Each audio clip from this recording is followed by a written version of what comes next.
Unlock this door. Have you lost your mind? They're probably saying that on the other side of this thick door. But I can't hear them, and frankly, I don't need their forgiveness. Facing the three flustered fools on the other side, I waved with a smile and said, "Let's go. Wonder if you can make it back safely. Good luck." My name is Leah, a 30-year-old officer worker. I'm a newlywed, married for just a year with no kids yet. Back when I was single, my hobby was taking day trips using the train on my days off.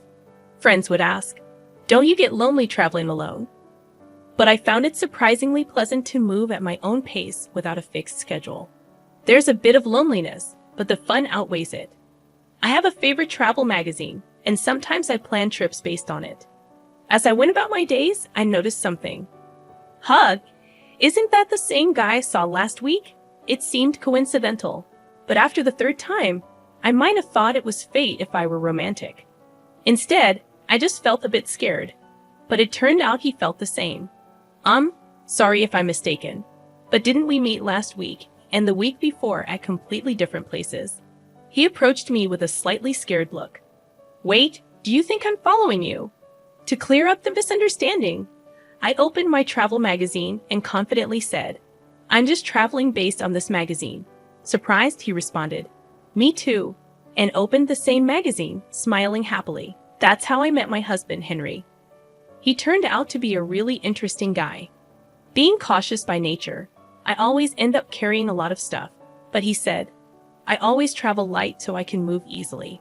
Nowadays, with cashless payments, you hardly need cash. A mobile phone is enough." He laughed joyfully. Talking with someone with such different values was very stimulating. We hit it off, discussing our favorite travel destinations and exchanged contacts. Though we both liked solo trips, we started going out together more often. Surprisingly, I enjoyed sharing memories with someone else, and I found that local food tastes even better when shared. One day, after about 6 months, Henry asked me to go out. I didn't feel bad at all. In fact, I felt the same way and remember being very happy. We decided to get married 6 months into our relationship. I thought our happy newlywed life was just beginning, but my expectations quickly shattered due to Henry's parents, Jack and Aaliyah.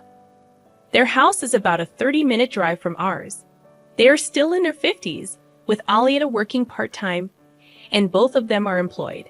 Initially, they used to visit our house, but lately, we've managed to maintain a reasonable distance. However, an incident occurred that disrupted this balance. "Hey, Henry, let's go here on our next day off." I agree. Sounds good. Our post-marriage tradition of many trips to tourist spots continued as usual. Minimalist Henry recently reduced his belongings to just a mobile phone, even entrusting his wallet to me. It feels so light. "I don't look like someone who's about to go out at all, do I?" he said with a contented smile. I thought to myself, at least carry your own wallet. But it wasn't really a bother. It was an ordinary conversation, but that day was different. "Oh, by the way, Dad and Mom's wedding anniversary is coming up soon. How about we invite my parents on our next trip?" Henry's sudden suggestion made me tense up.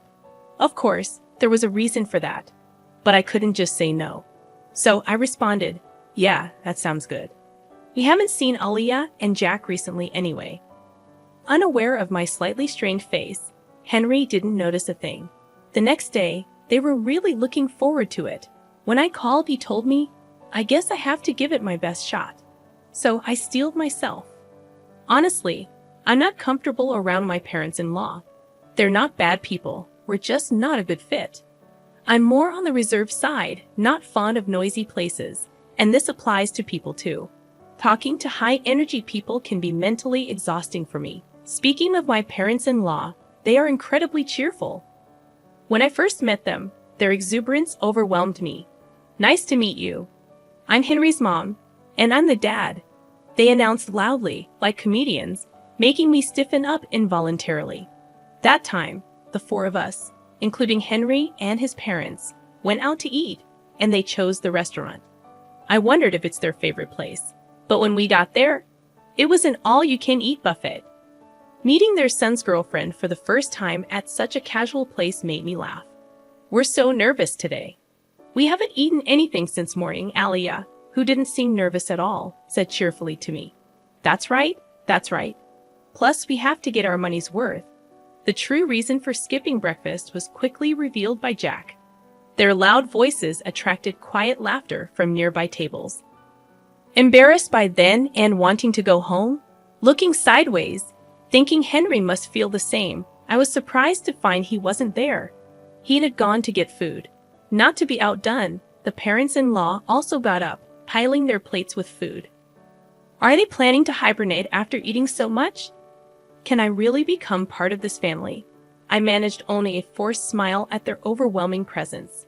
I barely ate that day, nervous as I was, feeling uncertain about the future with Henry. I was touched when they said at parting, "What a wonderful girlfriend Henry has. He may be awkward, but please take care of Henry from now on, Leah." I was simply happy to hear that. I loved him too, and I thought the parents-in-law weren't bad at heart. So, when he proposed a few months later, I faced no hesitation, but it turns out I'm not adept at judging people. At our wedding, the bridegroom's parents, my parents-in-law, completely disregarded the ceremony and focused solely on eating, leaving my own parents utterly disillusioned. Henry has a brother, Jonathan, who seemed to be the only sensible one. I'm sorry my parents showed such an embarrassing side. It's really shameful. Jonathan came to greet us politely.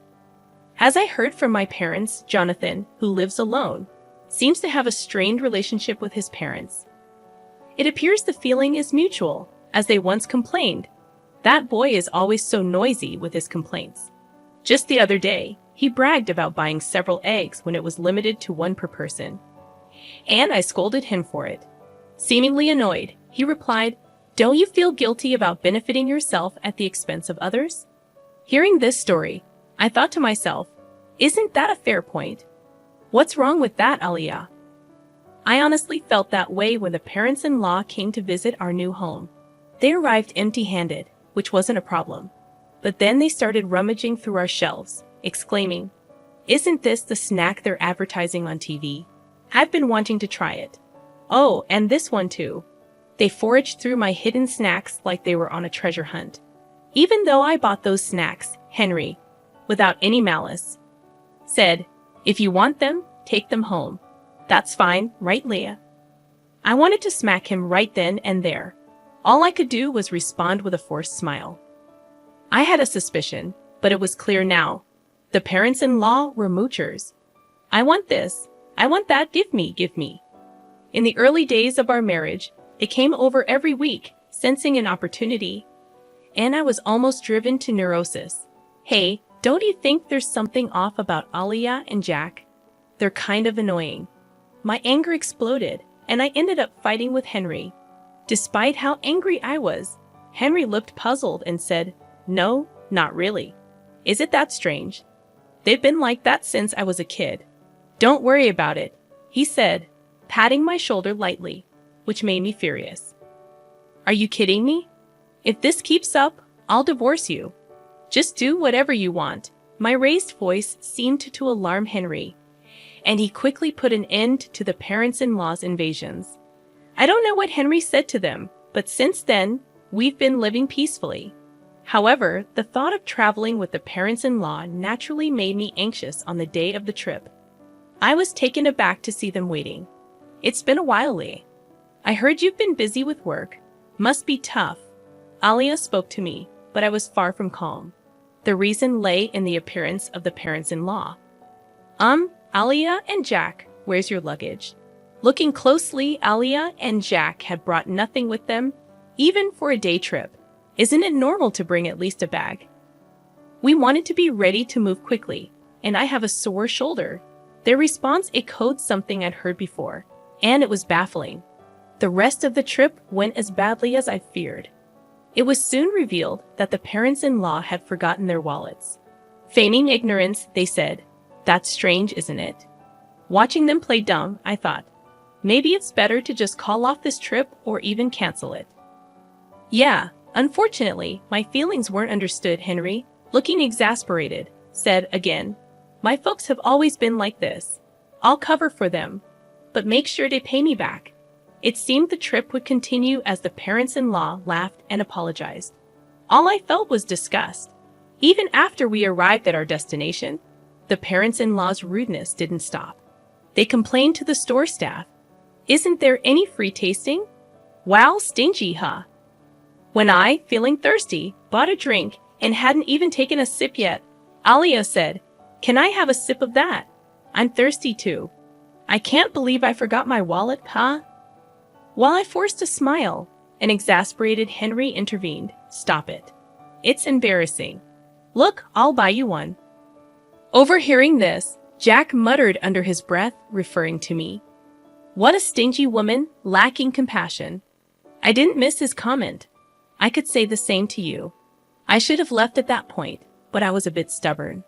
A similar incident happened twice more afterward. Apparently, the first trip was so enjoyable that Alia contacted Henry for another. When I saw them on the station platform, I couldn't help but feel chills.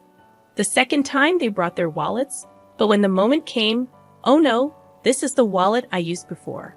I rushed out in such a hurry. Their obvious lie was something only Henry would believe. And on the third trip, they forgot their wallets again.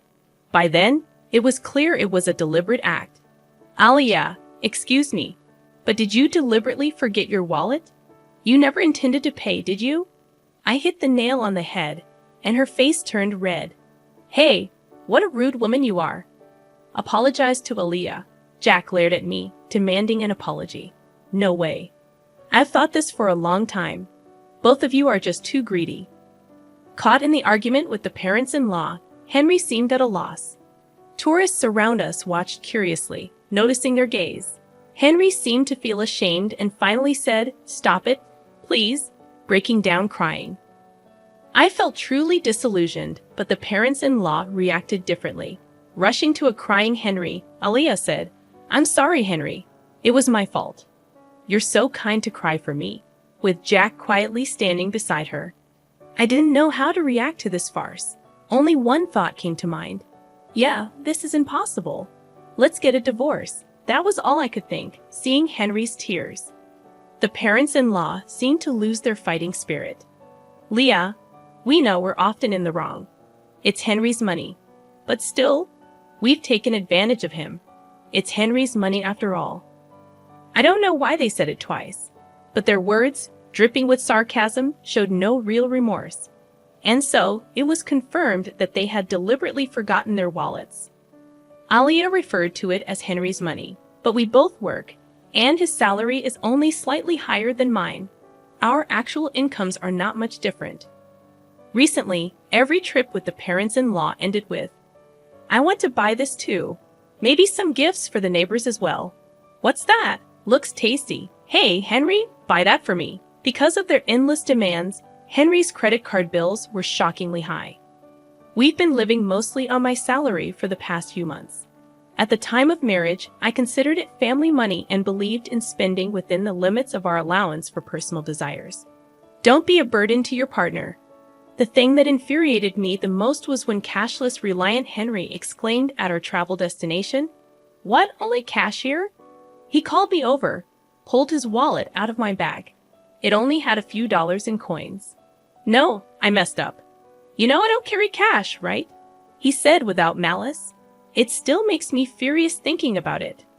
For the record, I always paid for my own things, yet the parents-in-law probably thought I was living off Henry's money and just complaining.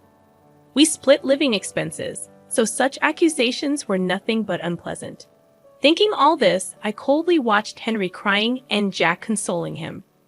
After a moment of thought, I said, "I was wrong too. Sorry for being presumptuous. You guys go ahead on the train. I'll buy some drinks and follow." I smiled calmly, and Henry and the parents-in-law happily boarded the train. Their smiles turned to panic a few minutes later when I didn't return. Henry must have felt something was off as he messaged me, "Leah, are you coming? The train is about to leave." Right then, the heavy doors slowly closed from the platform. I had a clear view of Henry's panicked face. It seemed he noticed me and was shouting something. I was replying to his earlier message. "I'm divorcing you. If your parents are so important, live happily with them. Goodbye." I ignored his calls, thinking, doesn't he care about being a nuisance on the train? Keys. He sent several messages afterward, but I ignored them all. Henry's face through the door slowly turned to anger. Hey, open this door. Are you crazy? I won't forgive you, he said, as if I needed his permission. The parents-in-law seemed to be yelling too, but of course, I couldn't hear them. Smiling at the three fools, I said, let's go, wonder if you'll make it back safely. Good luck. The train quietly departed, quickly disappearing from sight. That train won't stop for a while. Walking back would be quite a challenge. After watching the train leave, I hurried home to pack my bags and left. I stayed with a friend I'd been discussing divorce with. Henry's barrage of messages continued until they suddenly stopped. His phone must have died. He often forgot to charge it before bed, and it was only at 20% this morning. Portable battery chargers are essential. That was Henry's mantra. But his crucial portable battery charger was in my bag, along with his wallet. I left all the belongings he entrusted to me at home. He must be panicking by now, but that's not my concern. While planning my next steps with my friend, my mobile phone rang. The caller was unexpected. Jonathan, Henry's brother. Leah, I'm sorry. Did something happen? According to Jonathan, Henry's phone had run out of battery, and in his panic, he dropped it, shattering the screen. Unable to reach me, the desperate parents-in-law could only think of one person to call. So I got contacted, but all I got was, ask Leah for the reason. He seemed unwilling to say more. I told Jonathan everything about Henry and the parents-in-law without holding back. As I spoke, I could hear Jonathan's voice getting sharper over the phone from the other end. Leah's making a fool of us. Tell her off, Jonathan. The in-laws were loudly insisting that Jonathan, with his way with words, would outtalk me. After I finished explaining, Jonathan snapped, Hey, you scoundrel. Are you stupid? What, you scoundrel? I had heard from Aliyah that when Jonathan gets really angry, he becomes intimidating with a high-handed tone. And since Jonathan only speaks sense, Henry and the parents-in-law can't retort when he gets like that. I could hear the in-laws arguing in the background, but I quietly hung up the phone. Henry was not content with the divorce. But after I conveyed through a lawyer that I wanted to divorce without any further contact, he reluctantly agreed, accompanied by Jonathan. Later, Jonathan told me that the parents-in-law had always been terrible moochers, disliked by neighbors and even school associates. When Henry returned to the ex-in-law's house, he quickly became the talk of the neighborhood, and now all three hardly ever go out. Henry's colleagues, not knowing what to say about the quick divorce, were treating him like a delicate subject. I'm glad to cut ties with them after this incident, Jonathan told me with a laugh. The parents-in-law were known at the local supermarket for their outrageous behavior. This is expiring soon, so give me a discount. It's a little damage, so I'll take it for free. Jonathan expressed his long-standing embarrassment and disdain for his parents' behavior. Recently, Henry has been seen joining them, reflecting their blood connection. It turned out the parents-in-law were both gambling addicts, often skimping on food expenses, which explained their constant hunger and lack of money. When asked about the reason for my divorce, I can only say it was a difference in values. If anyone can tolerate such behavior, they must be incredibly broad-minded. It was just too much for me. I've continued working and even started a side job as a web writer after my travel blog caught a publisher's attention. I still travel, combining it with writing assignments. Solo travel seems to suit me best. Last month, I earned a decent income from writing, so I'm planning to take a vacation to a resort somewhere far for relaxation. I'm still only 30 years old, life is just beginning.